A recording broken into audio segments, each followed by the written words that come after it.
microplastics, anti-aging, and what the heck is methylene blue? We're getting medical today with Dr. Mike. Dr. Mike, thank you so much for joining me. Really excited to be here. So how does your day start? Because I see you on social media, YouTube, you're also a doctor. Like, what's a typical day for you? Yeah, for me, my days are different depending on which day of the week it is. I spend half of the week creating content for media, whether that's social media or on television, radio. We're trying to reach the general world with a medical message, and we'll do it through any form of media. So we're doing that half the week. The rest of the week, I'm seeing patients. I'm also training young physicians in my residency program at Overlook Medical Center as a preceptor. So basically trying to change the future of healthcare in any aspect that I can, whether it's seeing patients, working with the residents, or doing it through media. I think that's really great that you're working with young doctors. And what seems to be their biggest concerns? I think there's a concern about the loss of trust in healthcare agencies as a whole. They're worried for job security. They're also concerned about how regulation and insurers will start treating family medicine providers in the future. In general, we haven't seen a very good investment in primary care. And yet, primary care is the source of good health. If we invest heavily in preventive care, we'll see the downstream benefits of that, from less people getting sick, less use of the emergency room, less healthcare spending. When I think of like the OG doctor influencers, like that's you. I mean, you started posting back during residency or medical school. When did you start posting? Yeah, I started posting during medical school. So this is in the early 2010s. And at that point, I was just posting casually, using it almost as a blog. And as I became more mature in my medical education, I saw it as an opportunity to reach an enormous population of people when, if we're being honest, the first thing we do, whether we're a regular person or a medical professional, is a symptom happens, we're taking out our phones and we're Googling it. This isn't just anecdotal. This is backed up by research from Pew and other reputable agencies. And I wanted to be able to reach those people. Because to me, when I looked at social media back in 2015, 2017, when I was starting my YouTube channel, good doctors were almost encouraged to stay away from social media. Why was that? They were labeled as unprofessional. And I think it's because we had a incorrect view of what social media was. We vilified it instead of trying to think about it as a tool. Like a hammer, can be used to hit someone, but a hammer is also a really good tool if used appropriately. So I think the absence of evidence-based quality physicians online created room for a lot of misinformation to spread with no one to fact check it. And if you think about historically who's been in media, it's been doctors that sell some miracle snake oil that say, this is the way to lose fat, or this is the thing to make you quicker, faster, stronger, whatever you're looking to achieve. And I wanted to do the exact opposite. I wanted to tell people the truth about what we know in healthcare versus what we don't know, to shine a light on how complex it is, that doctors aren't trying to gaslight their patients. We're trying to do the best that we can in the really crappy system that we currently function in. At what point when you're posting do you realize like, wow, I'm really onto something? Like you start to gain popularity? Yeah, I think it's probably after my first year on the YouTube channel. A lot of people see 14 million followers almost on the YouTube channel now, and they think, oh, it must have been a hit right away. Well, after the first year, we actually got fired by our production support team because they viewed us as unsuccessful. But after that first year, I said— And that didn't stop you? No way. I was so passionate because I saw the need. I was in the exam rooms with my patients, and I saw that all of them, to some degree, were being either misled, miseducated. They were becoming concerned about issues that weren't issues, or they were ignoring issues because they were afraid to see a doctor because of something they saw online, or they substituted doing some real hard work that would benefit them, dieting, exercising, sleeping well, with some miracle supplement. And I said, wow, something's got to change here. But the only way to make change is by connecting with people. And there's no better way to connect with a lot of people quickly than social media. Yeah, I feel like that had to take a lot of courage because no one was posting like that back in the day. It was kind of like tabooed for a doctor to do that too. Yeah, I think I don't like to give myself credit a lot of times, but I will say the one thing I am proud of that we've done as a team is it's very easy when you start on social media to see certain pieces of content or styles of content perform very well. When you start twisting that line between quality healthcare advice and sensationalized controversial takes. And what I've seen in medical media is doctors usually start off by doing the right thing, talking about the right practices. But then after a year or two of doing that and running dry when it comes to ideas, they transition into that buzzy, clicky, sort of sensationalized space, for lack of a better term. Like clickbait. And I wanted to prove that it's possible to be successful in the media space while telling the truth. That was unheard of at the time. In fact, most people told us we'd fail. And not only did we succeed, we're the biggest in the game. That's what I'm most proud of. What's next for you in your growth now? Well, I think you have to adapt quickly in the sphere where we exist now. Whenever we have a hit new series, whether it's responding to comments, the podcast that we recently launched, you have to continuously innovate. Before, if you would have a hit TV show, season 1, people would tune into season 2 because you had the hit early on. But with the way algorithms work on social media is you have to earn every single view. Even though I have 13, 14 million subscribers on YouTube, when I publish a video, if people don't like it, they don't click on it, or if they click on it and leave early, the algorithm will shrink how many people that video is served to. So just because I have 13 million followers doesn't mean 13 million people will automatically see it. I have to continuously earn that view. And that means we have to create new styles of content, continuously innovate. So even though we're doing well on social media, that is not a given for next year or the year after. We're going to keep creating new ideas, and I'm excited about that. You have to keep putting stuff out there that's like out of the box, thinking outside of the box. How do you balance just medicine with the content creation? Because that's a whole field in and of itself. That's probably the hardest part about this whole thing.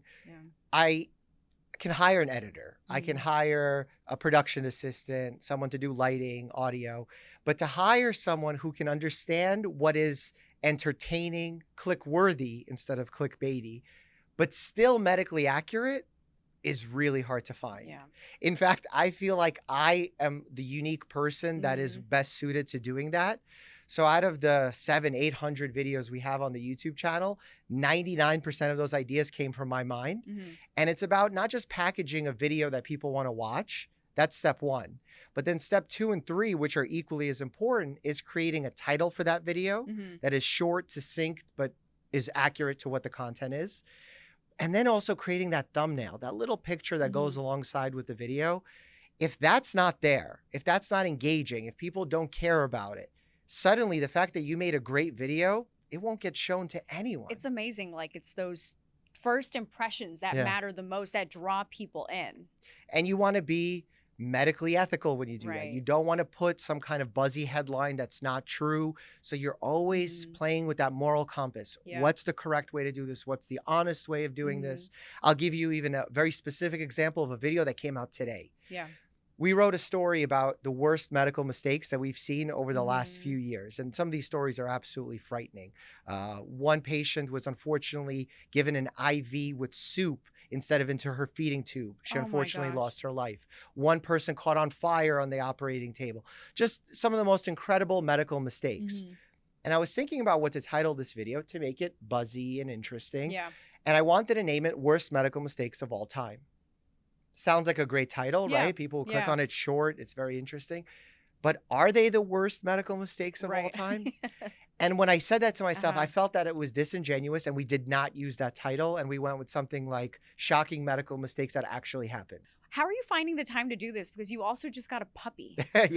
Well, my puppy has now outgrown my 7-year-old dog, even though they're the same breed. Really? They're both Newfies. They're both Newfies. And the 1-year-old, who's the puppy, has now outgrown the 7-year-old Newfoundland. It's incredible. I can't believe how fast they grow. This is Rib, right? This is Rib. And I have Bear where'd and you Rib. come up with the name? You know, it's funny. I initially was not thinking Rib. And then I saw him, and for some reason, the name Rib stood out to me. No logic behind it, but it was medical, so it kind of was cute. I was like, prime rib, riblet. And we went with Rib. And he's become another mascot for the channel. I love it. I have a fluffy dog too, Bernie's mountain dog. How do you keep your clothes clean? I don't. My clothes are constantly covered in saliva, dog drool, in dog hair. lint brushes. Yeah, A lot there's of a lint ton brushes. of drool. And I Yeah. have actually a microfiber rag roll Oh. for guests. Oh, okay. Because with Newfoundlands, they don't shed as much as they Yeah. drool. Yeah. So you need that microfiber cloth Mhm. ready to wipe Right. off the drool. So It's the drinking from the water bowl and then walking around. It's like they're like miniature horses if you they think about are. it. They Yeah. are. They're like the Clydesdales, Mhm. really. So you went to NYIT for medical school. Yep. My brother Akshay is Wow. at that medical school. That's amazing. Okay. He's in his third year, Okay. and he wanted me to ask you a question, Okay. which I feel like is something that so many of us wonder too. His question is, what advice do you have for the public on how to gauge what medical information is fact or fiction on social media? I've wrestled with this question myself because I want to give the right answer. I hate just giving answers that sound good but aren't practical.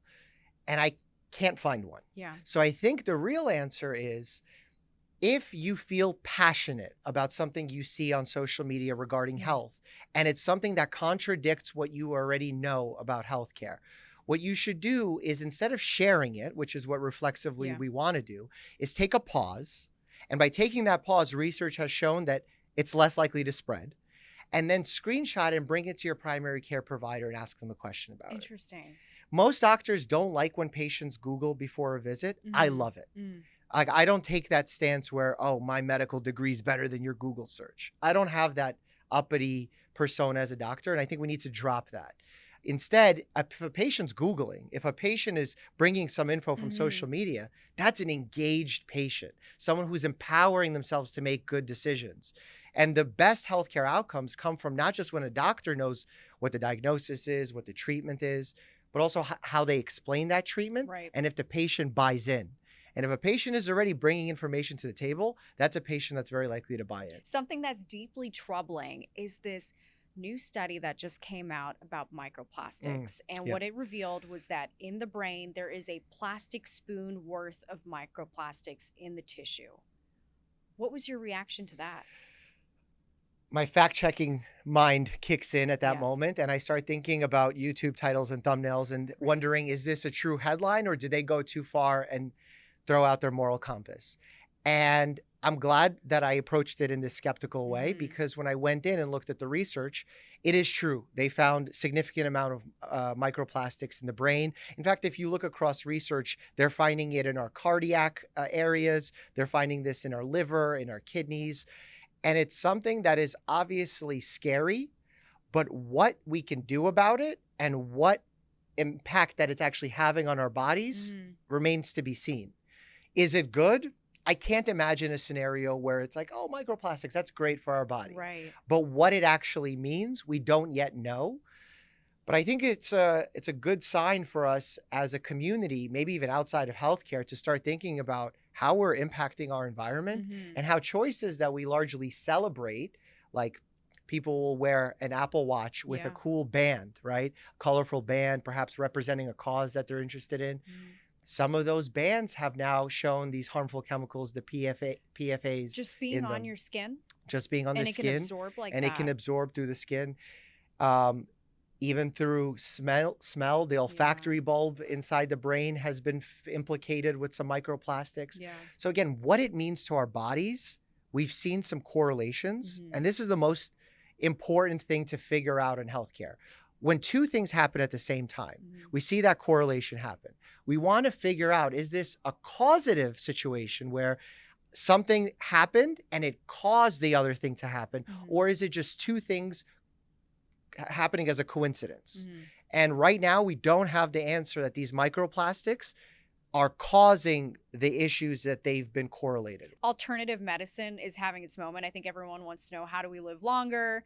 And there was this documentary that came out on Netflix, Don't Die. This Brian Johnson, tech guy, right, comes out and, you know, he's got the money. He's spending $2 million a year, taking so many supplements, plasma transfers, you know, going to an island, getting work done. And, you know, it's interesting. What was your reaction to that? How much of it is true? How much of it works? Well, I actually had Brian Johnson on my podcast and we sat down and talked about it. Initially, I've had 3 moments of emotion throughout my reaction to this story.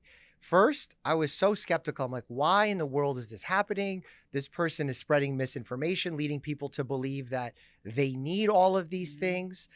And then I met Brian Johnson. We spoke, and he said that he was doing this for himself. He was doing this for the species, peculiar, but fine. Mhm. And that he was solely testing this on himself, not recommending it to anyone else. The things he was recommending, staying out of the sun, eating well, exercising, sleeping, were Mhm. all good principles. So I thought he was actually being judged unfairly.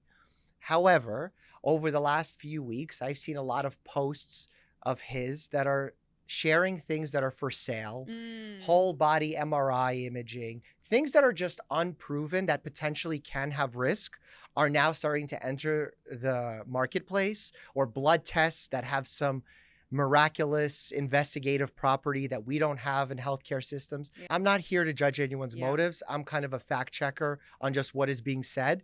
Initially, I was fact checking. I didn't like what was being said. Mhm. Then he reverted back to talking about tried and true things, which was great. Mhm. But now that we're selling stuff again that is not proven, I don't like that. Yeah. Well, when you take like 95 supplements, Yeah.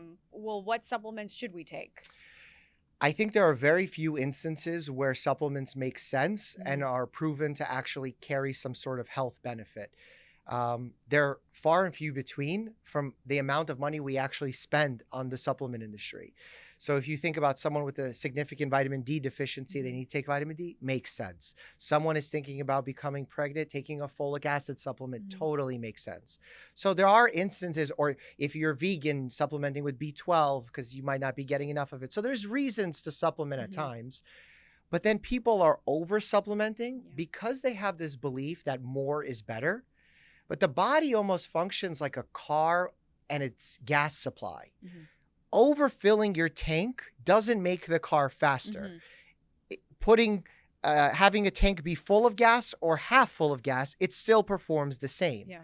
So overdoing it with supplements can only hurt Mhm. because that fuel will spill out and cause a fire unnecessarily. Mhm. So I want people to think about supplements as I need enough, not more. And the majority of us in the United States are getting plenty of supplements that we need from our foods, because a lot of foods these days are fortified, meaning supplements are added to foods. Yeah. And taking more is not better, can expose us to harm. And the wildest part about from the consumer side of things is when consumer labs and consumer reports, these trusted entities, Mhm. go into pharmacies, test what's in the supplements. It's not even what's written on the label. Really? Yeah. Oh, it's just so hard to operate these Yeah. days. Um, Well, it's people talk about pharma being a problem, right? Because yeah. they're this multi-billion-dollar agency and they're all about the money. But then I look at the supplement industry, which is Mhm. equally a billion-dollar entity, Mhm. and I wonder why people are not equally judging that as harshly as they do Right. pharma. Yeah. When something is all natural, it doesn't mean that it's all healthy. There are things that are all Or if natural, it's they're just the absolutely organic, dangerous. Yeah. it's not always organic. I And mean, you've got to what look does behind it. organic What mean? does it mean? Changes. Yeah. And organic produce are not necessarily better than regular produce. People think organic means pesticide free. It Mhm. doesn't. Actually, this is interesting to say on my podcast, I have the nominee for the current FDA, the upcoming nominee to the FDA to run Mhm. the Mhm. FDA, Dr. Marty Makari, on my podcast. And he believed that organic meant pesticide free. And it was only on my podcast that I had to point out that, well, organic doesn't mean pesticide free. It just means Mhm. that the pesticides are organic, which doesn't necessarily mean that they're healthier for It's you. still a pesticide. Correct. Yeah. Okay, so we're fed a lot of stuff on our algorithms. We kind of talked about this where it's like, are these ulterior motives by people who are promoting a certain lifestyle? What are they really promoting? Our podcast producer, Matt, on his algorithm, Okay. he's getting methylene blue. Okay. And so I looked this up, and apparently can delay the aging process of skin cells. Break that down. Is that true? I mean, and they seem to be sold in like a pill form. Yeah. So methylene blue, I saw it in the news not too long ago because I saw RFK Jr. may have been using it on a plane. But again, who knows what was actually being used. But there is a supplement known as methylene blue. I know it as a staining agent in healthcare. We also use it as a medication for methemoglobinemia. Kind Okay. of a mouthful on that Uh-huh. one. These are unique medical conditions that we use it as a reversal agent for. As a supplement, completely unproven to do anything. Okay. Is there some promise to show some pathway by which some of it can play a role in future research? Sure. But is it anywhere near a stage where we should be recommending that people take it? No, because we just don't have the proof that it helps. And in healthcare, you got to be really careful that if you don't know something is helping, you don't want to give it because it can actually cause harm. Because if you think about what a supplement is, it's you giving something to someone who is already healthy, not having a symptom, and you're trying to make them better. But anything that makes something better also has the opposite effect. When we take Advil for a headache, that has a negative impact on our kidneys if we overtake it. Tylenol has a negative impact on our liver if we overtake it.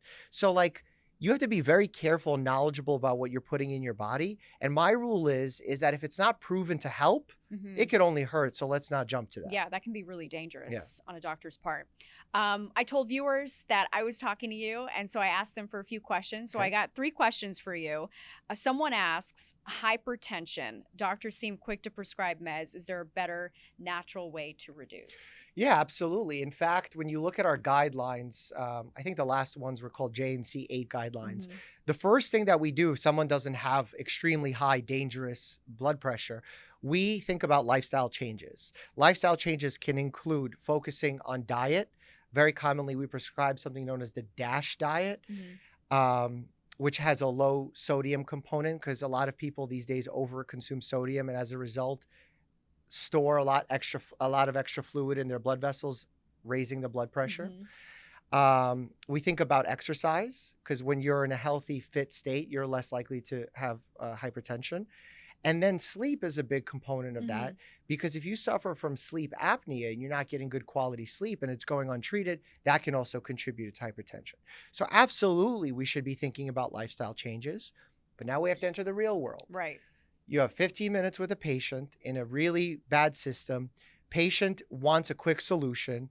Doctor is running behind. They ask the patient to make these changes. They follow up in a period of time. The blood pressure is still elevated. Patient wants a solution. We give the blood pressure medicine. So it's a very complex system. But the reason we give the blood pressure medication is because we're trying to lower the patient's risk of having a heart attack or stroke long term. And what I find with blood pressure is a lot of times it's measured inaccurately. So one, a patient will come in, they just got rushed into the exam room, they're running behind or we're running behind, so there's a lot of anxiety. Yeah, stress. We put the blood pressure cuff on them before they got a chance to breathe, and now we're checking their blood pressure. That's the wrong blood pressure. When we say hypertension, that actually means 2 separate readings at a doctor's office at rest, measured in a very specific way where your feet are touching the floor, that you haven't just smoked a cigarette or had an energy drink, that you're completely relaxed, not in pain.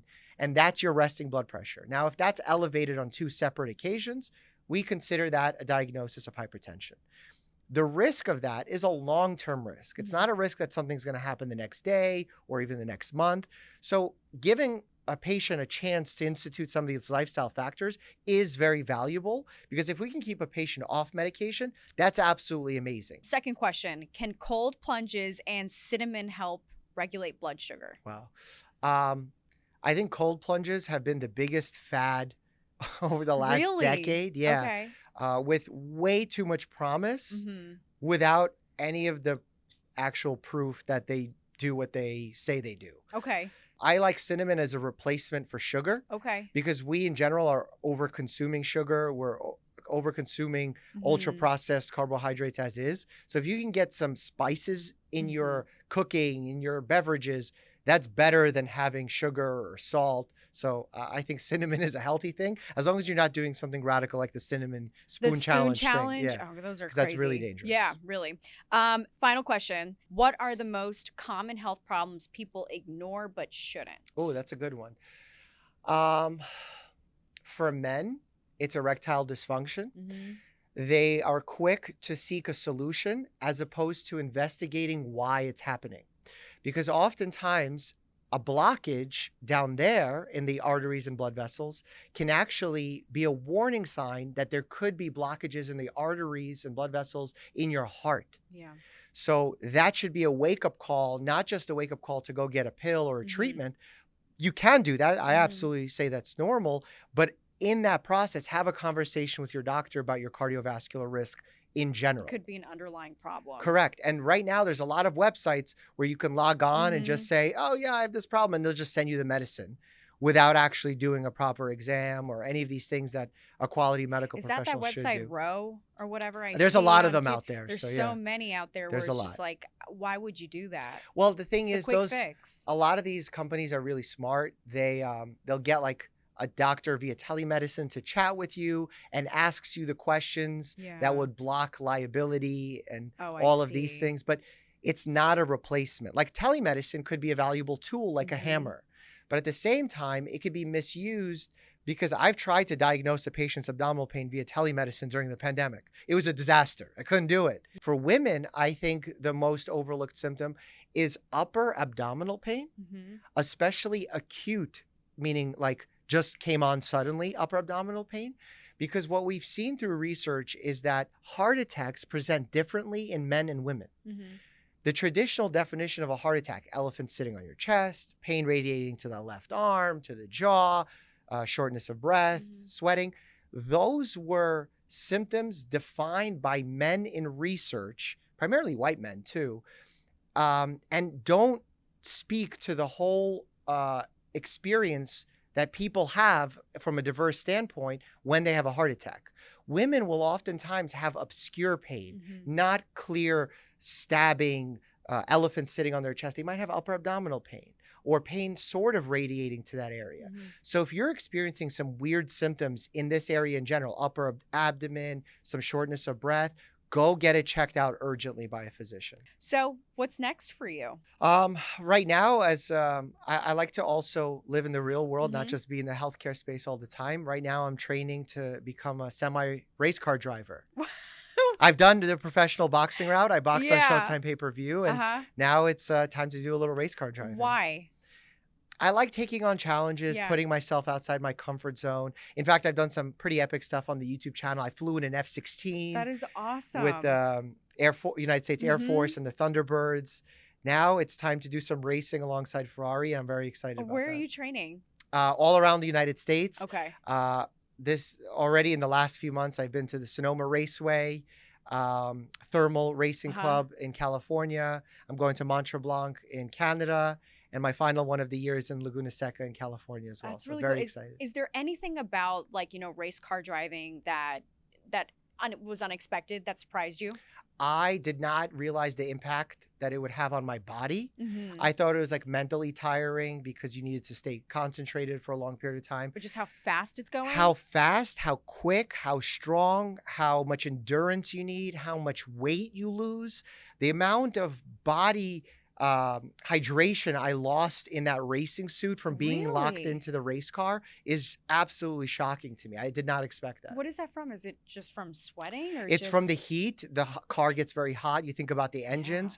I mean, I've seen after experiencing myself, I looked into it. Formula One drivers are weighed after their races to make sure that they didn't lose too much weight from dehydration Wow. while being in the race car. Incredible. Had no idea. Yeah, You don't think that unless you're actually doing it and training exactly. it. Yeah, So, yeah. where can people follow you along and this journey too? Yeah, I'm everywhere, Dr. Mike, whether I'm on YouTube, TikTok, Snapchat, Instagram. So check us out and And you check got out a our journey. podcast too?